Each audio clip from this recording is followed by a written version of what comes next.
We go, Peps. In the cricket, we're talking about the T20 series, Australia versus West Indies. How did we finish up? Yeah, we lost the series 4-1. We went down 3-0. So essentially two Very stinky. Yeah, two dead rubbers to finish off. Go way back to game one, which we absolutely bottled this. We got off to a good start. Finchie, he won the toss and elected. I think we won all the tosses actually in this.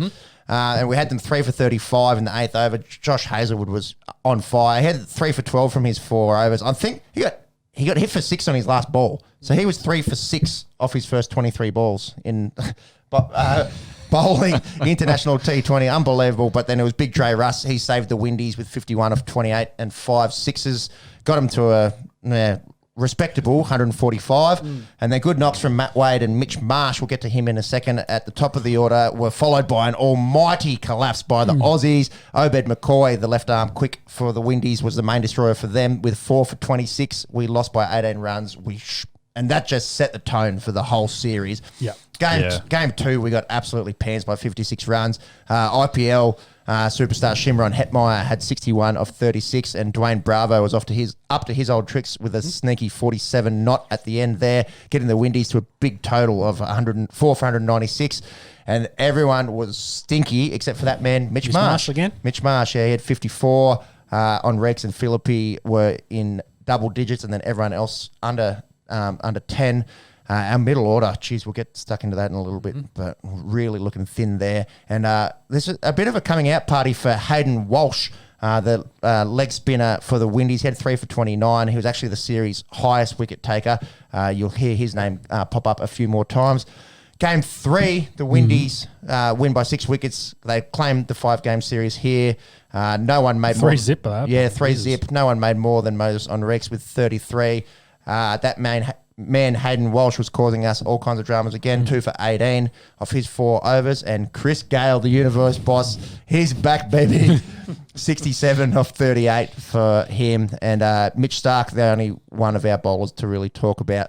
We'll get to game 4 and game 5 in a sec, boys. Were you after this? So T20s for Australians, let's be honest, we have Test cricket in the upper echelon, and then a bit of a drop down to ODI, and it seems for whatever reason Australians can't really get around T20 cricket at an international level. Yeah. Were you guys interested in this series by this stage, or were you kind of over it?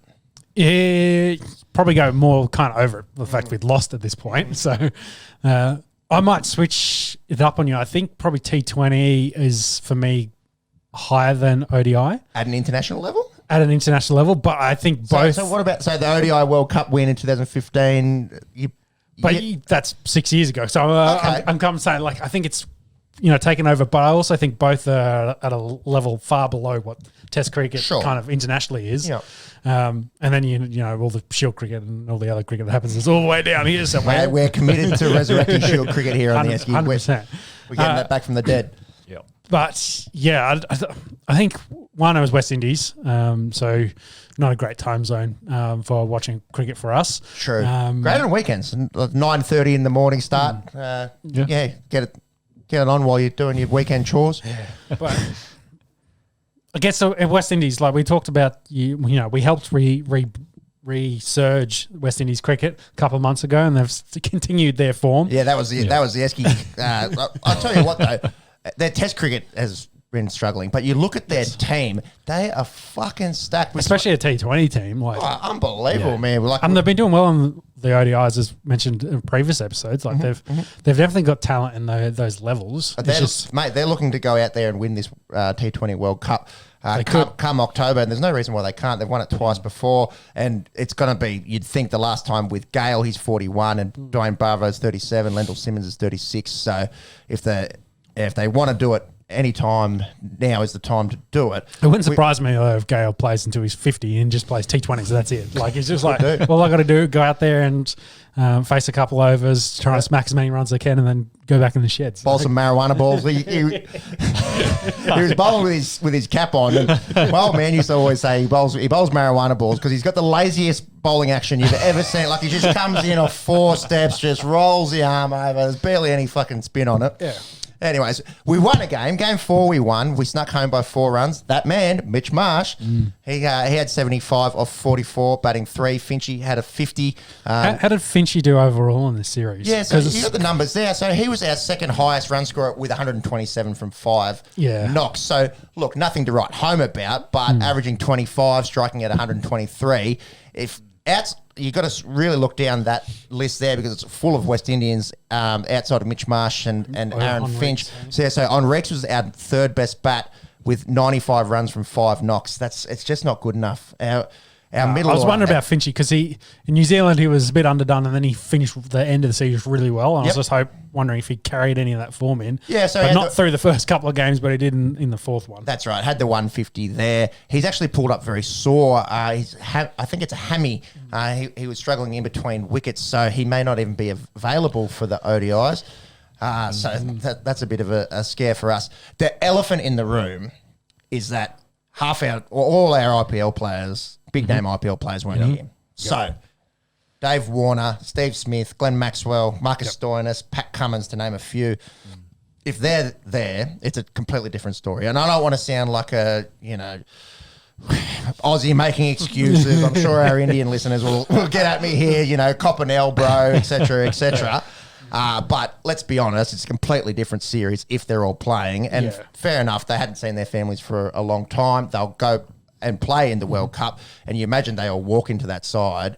So it's... well, after this side, I'd say Mitch Marsh is probably the only one that's played himself into a spot like the others. He's definitely played himself in. The rest of them, not so much. What's he got there? 219 runs, 5 knocks, average of 43, striking over 150. So they can't not pick him, you'd imagine, on that form.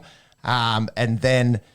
That's a bit of extra bowling as well. Hazelwood was pretty good. Stark was okay. Mitch Marsh was actually the best of the bowlers too. He had got the elusive most runs and most wickets in the series.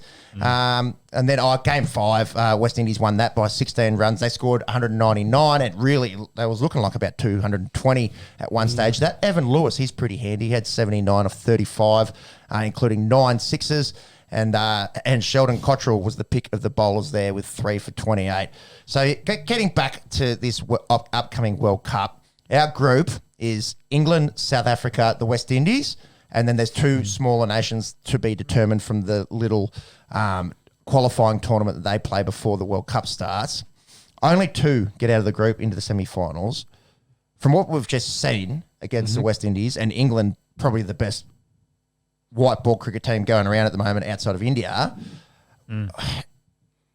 Do we get out of the group? Oh, it's gonna be an absolute challenge because I think South Africa and you can remind me who they lost to during the week. Ireland. They lost to fucking Ireland. In Ireland, but good on the Irish. Yeah, I don't think South Africa's gonna do anything special in the World Cup. I tend to agree. So it'll be between. It wouldn't surprise me if. Oh, no. It's a 3-horse race. Yeah, it is a 3-horse race. It really is a 3-horse race. And from what I've seen, we've talked about that West Indian, how stacked they are here in T20 format. I'm quite worried about it. On their day, they could win any match. So put it that way. But I think England would be the if you played favourites, I think England would be 1, would be 2, and then Windies would be 3 in that list. Pretty sure our mates at Sportsbet have got us 3rd to win the whole thing overall. That's just I don't see that at all. But let's fingers crossed. Hopefully, we can even just get out of the group, let alone winning the whole thing. That's a tough group. What about picking our best 11s? So you'd say I mentioned it before. Warner, Smith. Hopefully, he gets over this elbow injury. Maxwell, Stoinis, Cummins, they all didn't play. They all walked back into that side. Finch. Smith is probably the only interesting one. You don't think? I think he'd be in the squad, but there's always that conversation. Is he as good of a T20 player as he is a batsman and everything else? Well, the answer to that is no. He's the best Test cricket batsman over a long period of time and a very handy ODI one, maybe the best one outside of Virat Kohli. Yeah.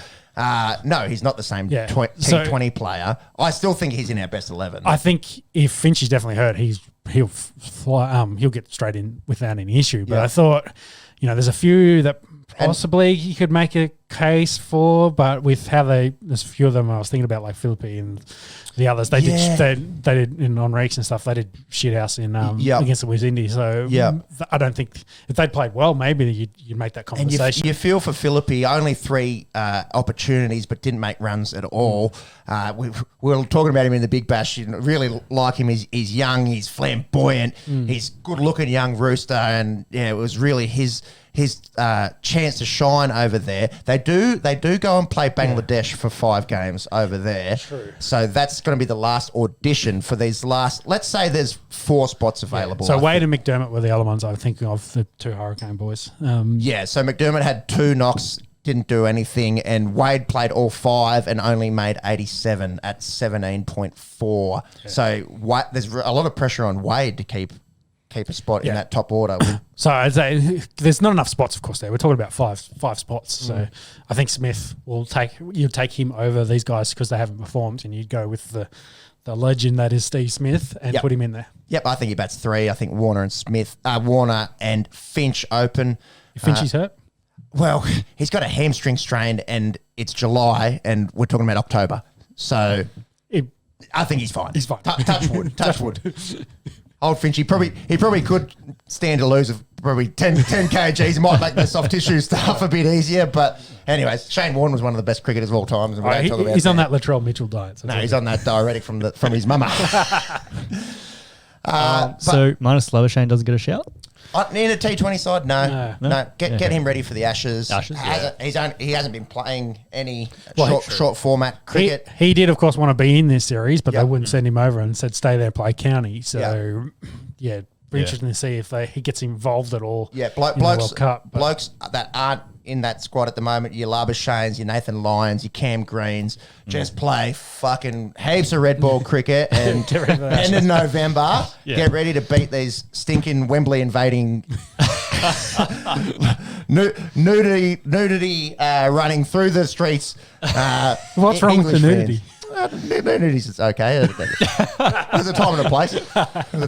Let's leave that at Hot that. meat kettle. Yeah, sure. Anyways.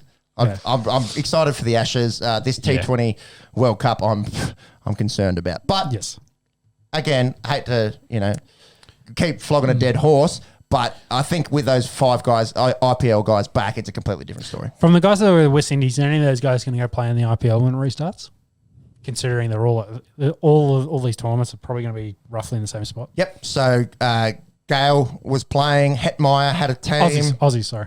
Oh, Aussies. Yeah, so Aussies hasn't get some form leading. Yeah, that's a good question. It's for I didn't think any, but then it's all going to depend on what the COVID situation's like.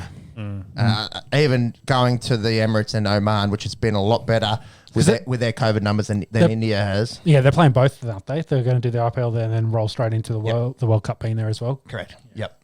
So I'd imagine so. As long as they're not getting tens of thousands of COVID cases a day, like we saw when they all wanted to get out of the IPL. So some of the Aussies could go over there and play some of the IPL games. They'd be away from home for say 4 months to get at that point to get through there, but and get a bunch of experience behind them. Yeah, get some form. A bunch of form, I should say. Yeah. All right, something to track, and we'll watch that and let you guys know as we get closer to those tournaments. Yeah, we got those 3 ODIs coming up, and then Bangladesh next month. England and Pakistan. This was an interesting series because pretty much, I think it was like the night or 2 days before the first ODI, the whole England team got canned because of COVID. Did you see anything about this? What happened? I think a couple of them got it, and then because they're all close contacts, they were just like, everyone's done. Well, what are they? No, there's 2 bowlers and 4 batsmen. So I was going to say maybe it was the bowling room or the batting room, but it's spread out, so it's the loss. Either way, you're fucked. Yeah. So pretty much they had to call in England B. And they've done an outstanding job. They won the ODIs 3-0. They didn't really look like losing. Actually, game 3 was close, but game 1 and game 2, they absolutely coasted. So we're talking without the likes of Owen Morgan, your captain, without Joe Root, no Josh Butler, no Johnny Bairstow, Moeen Ali, Jofra Archer, etc., etc., etc. So England B goes out there and they skittle them for 141. Saqib Mahmood, remember the name, 4 for 42 off his 10 overs, did a really good job there. and David Malan and Zach Crawley got the runs easy. Game 2, much the same, except they batted first, and Phil Salt and James Vince got the Poms to 247. Bowlers shared the poles, bowled them out for 195. England win by 52 runs. Dead rubber was the best game by far. So Pakistan went out there and made 9 for 331. Babar Azam 158. He's so good. Like, if I tell you what, you talk about blokes having sore backs carrying teams. If Babar Azam isn't in that Pakistan team right now, they are in a world of hurt. And his partner in crime, Mohammad Rizwan, had 74 there. They had 179 for the third wicket, but it wasn't enough. It wasn't enough. They got chased down. James Vince made 102, and some nice late hitting from Lewis Gregory got the Poms home there. They win the ODIs 3-0 with their second side. We talk about Australia lacking depth. Do you reckon Australia B is doing this to any?